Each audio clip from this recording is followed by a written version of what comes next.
वालेकुम, मैं हाँ रावल राठ ते तुसी वेख रहे हो वेले दी गल। अज दी इस बैठक विच असीं गल करांगे गिलगित ते बल्तिस्तान विच होए इलैक्शनां बारे और उन्हां इलैक्शनां दे नतीजिਆਂ तो बाद गिलगित ते बल्तिस्तान दी आवाम वल्लों विखाया जा रहा रोस मुजाहरा, यानी उन्हां वल्लों कीता जा रहा प्रोटेस्ट। उंज ते मैं इस हवाले नाल एक वीलाग पहले भी कर चुका वां ते एक वीलॉग जिहड़ा है वो मेरा वो अकाउंट जो डिलीट हो चुका है ਉਹਦੇ ਚ भी मैं बड़ी तफसील नाल कीता सी।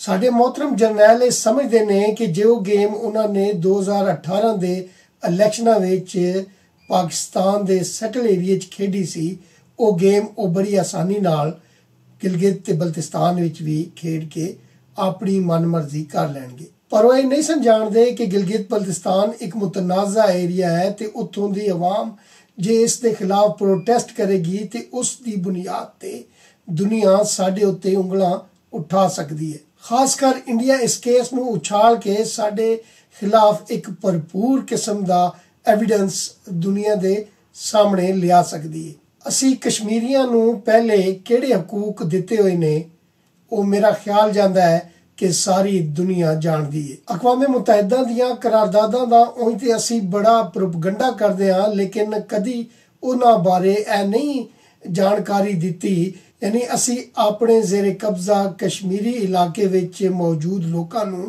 आज़ादी देंगे और अपनी जिहड़ी फौज है उथों कढांगे ताकि वो लोग आज़ादी नाल वोट का इस्तेमाल कर सकन, जिस तो बाद इंडियन कश्मीर दे लोग अपना वोट पाणगे। पर असां जो लोगों की अखां च धूड़ पाई हुई है उत्थे बराए नाम हुकूमत बना के उसकी औकात ते हैसियत एक कौंसलर जिन्नी भी नहीं। वो हुकूमत वजीर अमूरे कश्मीर गंदापुर दे थल्ले आंदी है, मतलब वो उन्हां दे इंचार्ज ने और उन्हां दा ज़बानो बयान तुसी गिलगित ते बल्तिस्तान दियां इलैक्शनां विच सुन लिया होवेगा। साहब फरमांदे ने कि गिलगित बल्तिस्तान नूं सूबा ते मैं मेरे दस्तखतां नाल बनना है ते मैं एक साइन करां ते सूबा बन जाए ते वो मैं जिसले मर्जी कर दियां ते सूबा बन जाएगा। उस गिलगित ते बल्तिस्तान विच असी अपनी मर्जी दी हुकूमत बना के की खटना चाहते हैं, या जे वो हुकूमत बन जाती तो उत्थे असी किहड़े फुल पा देने सन। पर साडियां जरनैलां उत्थे उस बराए नाम हुकूमत विच भी मिठा पाण दे बजाए मर्चां पा दित्तियां ते अज उत्थों दी आवाम उन्हां इलैक्शनां दे नतीजिਆਂ खिलाफ प्रोटेस्ट करते हुए गड्डियां नूं ते दफ्तरां नूं अग्गां लाणियां शुरू कर दित्तियां ने। कल जदों गिलगित ते बल्तिस्तान दी आवाम ने अपने इलैक्शन कमीशन दे दफ्तर दे बाहर मुजाहरा कीता ते उन्हां नूं उत्थों जबरदस्ती कढिया गया, जिहदे नाल आवाम मुश्तैल होए ते उन्हां बाहर निकल के ना सिर्फ बाहर खड़ियां गड्डियां नूं अग लानी शुरू करती बल्कि महकमा जंगलात दे दफ्तर नूं भी अग ला दी और इस तरीके नाल वो प्रोटेस्ट जिहड़ा है पुरतशद्दुद बन गया। जो पाकिस्तानी मीडिया दे विच ते तुहानूं खाल खाल ही नजर आंदा है, ना सिर्फ इंडिया दे मीडिया विच वो टॉप स्टोरी बनी हुई है बल्कि चाइना दे भी इंग्लिश मीडिया दे विच उस खबर नूं नुमाया तौर ते छापिया गया है। असी किस तरीके नाल एक पुरअमन इलाके नूं भी अग दे विच झोंक दिता है, जिथे इंज दे काम घट ही नजर आते सन कि हुण इंडियन मीडिया वालों जो कुछ दिखाया जा रहा है ये मुल्की सलामती के खिलाफ नहीं है। जे पाकिस्तानी सियासतदान कोई इंज दा बयान देन जिस नूं इंडियन मीडिया दे विच नुमाया कवरेज मिले ते दस्सिया जाता है कि पाकिस्तान दी मुल्की सलामती नूं खतरा पै गया और ये लोग जिहड़े ने ये सियासतदान जिहड़े ने ये इंडियन एजेंट ने और मोदी दी जबान बोल रहे ने।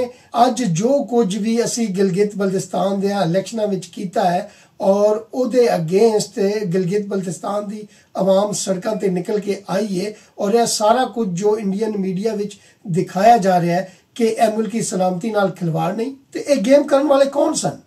यह गेम करने वाले वही ने जिन्हां 2018 दे विच जीप दे नां दे उत्ते पाकिस्तान दे इलैक्शनां विच गेम खेडी कि हुण वो लोग मुल्की सलामती नाल खिलवाड़ करन दे जिम्मेदार नहीं ने। पर ए जरनैल अगर राह दे चीफ नाल मिल के किताब लिखण और अपने वो सारे करतूत लोकां दे सामने डॉक्यूमेंट करन जिहदे नाल पूरी दुनिया दे विच दहशतगर्दी फैली और साडे मुल्की इदारे बदनाम होए ਤੇ ਫਿਰ ਮੁਲਕੀ ਸਲਾਮਤੀ ਨੂੰ ਕੋਈ ਖਤਰਾ ਨਹੀਂ ਹੁੰਦਾ। ਤੇ ਨਾ ਹੀ ਇਹਨਾਂ ਜਰਨੈਲਾਂ ਵੱਲੋਂ ਅਗਰ ਨਾਵਲ ਦੇ ਨਾਂ ਦੇ ਉੱਤੇ ਉਹ ਫਿਕਸ਼ਨ ਲਿਖਿਆ ਜਾਏ, ਮੌਜੂਦਾ chief of army staff general Bajwa ਸਾਹਿਬ ਤੇ ISI ਦੇ ਚੀਫ ਜਨਰਲ ਫੈਜ਼ ਸਾਹਿਬ ਦੇ ਸਾਰੇ ਕਰਤੂਤ ਡਾਕੂਮੈਂਟ ਕੀਤੇ ਜਾਣ ਤੇ ਇਸ ਦੀ ਬੁਨਿਆਦ ਦੇ ਉੱਤੇ ਪਾਕਿਸਤਾਨ ਦੀ ਕੌਮੀ ਸਲਾਮਤੀ ਖਤਰੇ 'ਚ ਨਹੀਂ ਪੈਂਦੀ। ਅਸਲ ਵਿੱਚ ਮੁਲਕੀ ਸਲਾਮਤੀ ਨੂੰ ਖਤਰਾ ਨਹੀਂ, ਇਹਨਾਂ ਜਰਨੈਲਾਂ ਦੀਆਂ ਪਤਲੂਨਾਂ ਨੂੰ ਖਤਰਾ ਹੈ ਕਿ ਉਹ ਨਾ ਗਿੱਲੀਆਂ ਹੋ ਜਾਣ। ਜੇ ਉਹ ਗਿੱਲੀਆਂ ਹੋਈਆਂ ਤੇ ਉਹ ਗਿੱਲੀਆਂ ਹੁੰਦੀਆਂ ਨਜ਼ਰ ਵੀ ਆਣਗੀਆਂ। ਇਹ ਆਪਣੀਆਂ ਪਤਲੂਨਾਂ ਬਚਾਉਣ ਵਾਸਤੇ ਮੁਲਕੀ ਸਲਾਮਤੀ ਨੂੰ ਨਾ ਸਿਰਫ ਦਾਅ ਤੇ ਲਾਉਂਦੇ ਨੇ ਬਲਕਿ ਸਾਡੇ ਮੁਲਕੀ ਇਦਾਰਿਆਂ ਨੂੰ ਪੂਰੀ ਦੁਨੀਆ ਦੇ ਵਿੱਚ ਬਦਨਾਮ ਵੀ ਕਰ ਦਿੰਦੇ। ਪਰ ਯਾਦ ਰੱਖੋ, ਗਿਲਗਿਤ ਬਲਤਿਸਤਾਨ ਦੇ ਵਿੱਚ ਦੀਆਂ ਇਲੈਕਸ਼ਨਾਂ ਦੇ ਵਿੱਚ ਜੋ ਗੇਮ ਤੁਸੀਂ ਖੇਡੀ ਏ ਉਹ ਨਾ ਸਿਰਫ ਮੁਲਕੀ ਸਲਾਮਤੀ ਨਾਲ ਬਹੁਤ ਵੱਡਾ ਖਿਲਵਾੜ ਹੈ, ਬਲਕਿ ਮੈਂ ਇੰਜ ਸਮਝਦਾ ਵਾਂ ਕਿ ਇਹ ਜਰਨੈਲ ਉਹਨਾਂ ਕਬੂਤਰਾਂ ਵਾਂਗ ਅੱਖਾਂ ਬੰਦ ਕਰਕੇ ਬੈਠੇ ਨੇ ਜਿਹੜੇ ਸਮਝਦੇ ਨੇ ਕਿ ਸਾਡੀਆਂ ਅੱਖਾਂ ਬੰਦ ਕਰਨ ਨਾਲ ਬਿੱਲੀ ਚਲੀ ਗਈ ਹੈ, ਪਰ ਬਿੱਲੀ ਸਿਰ ਤੇ ਪੜ ਗਈ ਹੈ ਔਰ ਇਸ ਦਾ ਅਹਿਸਾਸ ਇਹਨਾਂ ਜਰਨੈਲਾਂ ਨੂੰ ਨਹੀਂ ਹੋ ਰਿਹਾ। ਅਸੀਂ ਤੇ ਦਰਖਾਸਤ ਹੀ ਕਰ ਸਕਨੇ ਹਾਂ ਕਿ ਅੱਖਾਂ ਖੋਲੋ, ਬਿੱਲੀ ਸਿਰ ਤੇ ਖੜੀ ਹੈ। ਇਸ ਤੋਂ ਪਹਿਲਾਂ ਕਿ ਤੁਹਾਡੀ ਧੌਣ ਮਰੋੜੀ ਜਾਏ, ਲੋਕਾਂ ਦੇ ਹੱਕਾਂ ਨਾਲ ਇਹ ਖਿਲਵਾੜ ਕਰਨਾ ਛੱਡ ਦਿਓ। ਮੇਰੇ ਵੱਲੋਂ ਇੰਨਾ ਕੁਝ ਹੀ। ਜਿਉਂਦੇ ਰਹੇ ਤੇ ਫਿਰ ਮਿਲਾਂਗੇ। ਰੱਬ ਰੱਖਾ।